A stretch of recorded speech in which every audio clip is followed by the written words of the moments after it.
Herkese merhaba arkadaşlar, kanalımıza hoş geldiniz. Sinem Ünsal sette paylaşım yaptı. Sevgilisi Berk Cankatı'dan anında yorum geldi. Kanal D'nin büyük ilgi gören dizisi Uzak Şehir'de başrollerini oynayan Sinem Ünsal ve dizinin ikinci sezonunda başlamasıyla setten yeni kareler paylaştı. Ünsal sosyal medya hesabının üzerinden yaptığı paylaşımda set atmosferinden dair anıları takipçileriyle paylaştı. Bu paylaşım kısa sürede büyük beğeni toplarken sevgilisi ve aynı zamanda oyuncu olan Berk Cankat'tan anında bir yorum geldi.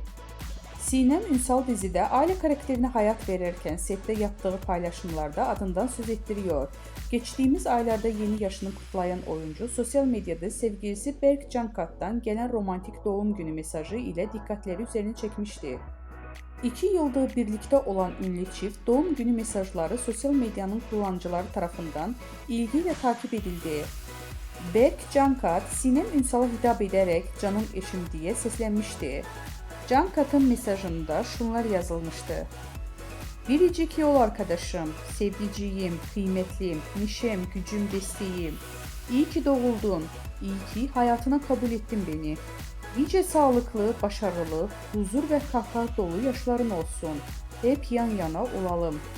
Seni çok seviyorum. Doğum günün kutlu olsun canım eşim."